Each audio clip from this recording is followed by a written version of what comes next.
Hello and welcome to my channel. Learn English with Tarek. Our goal is to provide learning material that is engaging to make learning English and French fun and interesting. Today we will listen to a short story of Lucas and his family. Hope you enjoy the story. By the end of the story, you would find some key vocabulary translated to English and the summary of the story. Ça roule. C'était un beau jour d'été, le soleil transperçait les rideaux de la chambre, on pouvait sentir la douce chaleur du petit matin. Il était difficile de continuer à ignorer le chant des oiseaux et des criquets, l'aboiement du chien et le brouhaha des habitants de la maison. Martin soupira avec regret, et éjecta sa couverture d'un coup de pied. Il bâilla et se frotta les yeux avant de quitter son lit.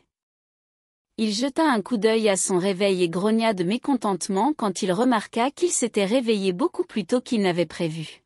« Et moi qui voulais faire la grasse matinée » marmonna-t-il. Il alla faire sa toilette, avant de se brosser les dents, laissa échapper un sourire moqué en voyant son reflet. Ses cheveux étaient tout ébouriffés. Il avait même un peu de bave qui dégoulinait du bout de sa bouche. Une fois propre, il se dirigea vers la cuisine pour prendre son petit déjeuner. Il y avait une délicieuse odeur. Dans toute la maison, et même s'il ne savait pas de quoi il s'agissait, il en voulait une grosse part. En entrant, il entendit sa mère et son grand frère chuchoter puis les vit. Maman se tenait debout en face de la cuisinière et Lucas était assis sur le comptoir à côté d'elle. J'ai économisé assez d'argent pendant les 3 dernières années. N'oublie pas que je travaillais aussi pendant l'été, disait Lucas. Il avait la tête inclinée envers maman et lui jetait un regard suppliant. Maman lui lança un regard douteux avant de retourner son attention vers la poêle. Elle retourna une crêpe avant de poser sa spatule puis questionna Lucas. « Mais est-ce que tu crois que ça va te suffire pour acheter une voiture ? C'est plutôt cher comme engin, tu sais. » Oui. Une petite voiture d'occasion, je n'ai pas besoin d'une voiture neuve dès le début. Le grand frère répondit. Lorsque sa mère ne dit rien, Lucas ajouta, « S'il te plaît maman, je viens d'avoir mon bac.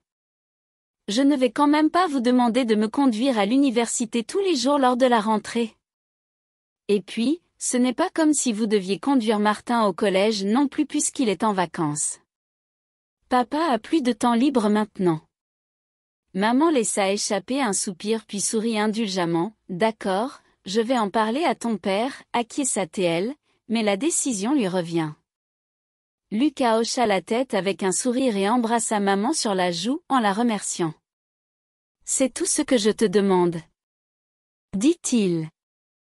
Martin, se doutant de ce qui se passait, décida de confirmer ses soupçons. « Qu'est-ce qu'il y a ?» il dit d'un ton nonchalant, en sortant une boîte de jus du réfrigérateur. « Bonjour chérie, ton frère veut apprendre à conduire. » Elle répondit. Papa avait accepté de donner des cours de conduite à Lucas. Tous les jours, il sortait l'après-midi, passait environ 2 heures dehors puis rentrait de mauvaise humeur. Papa et Lucas étaient clairement contrariés après les fameux cours de conduite et Martin se demanda ce qui pouvait bien se passer pour qu'il soit aussi fâché, ce qui le poussa à demander de les accompagner pour la prochaine leçon. « Je m'ennuie, ça me tente de venir avec vous, » dit-il en guise d'excuse pendant qu'il dînait. « Même si ce n'est que pour un jour. » ajouta-t-il. Lucas acquiesça d'un haussement d'épaule, et Martin vit maman qui fixait lourdement papa, le poussant à accepter sa demande. C'était décidé, Martin allait partir avec eux. Le lendemain, Martin s'installa sur la banquette arrière, et mit sa ceinture de sécurité. Il observa silencieusement papa s'asseyant en avant et Lucas au volant. Ce dernier ajusta son siège ainsi que les rétroviseurs avant de mettre le contact. Environ 1h30 après, le trio rentra à la maison. Papa et Lucas étaient fâchés comme les derniers jours et Martin avait l'air pensif. Il avait compris la cause de leur conflit. Papa n'est pas un bon enseignant. Il n'était pas du tout patient, et Lucas n'appréciait pas ses directives et commentaires dits sur un ton irrité. Ayant pitié de son grand frère, Martin décida de lui suggérer une solution d'une manière subtile. Il alla s'asseoir à côté de lui sur le canapé et laissa s'écouler quelques minutes avant de commencer à parler. Ce n'est pas vraiment simple de conduire avec papa, hein? Dit-il avec un sourire compatissant. Ouais, c'est le moins qu'on puisse dire. Lucas répondit en levant les yeux au ciel.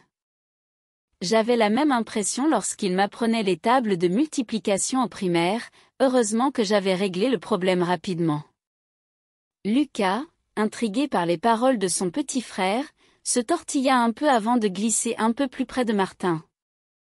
Il s'éclaircit la gorge et demanda d'une voix basse, « Et comment t'as fait ?» Martin le regarda d'un air complice et lui dit, « J'ai demandé à maman de le faire à sa place.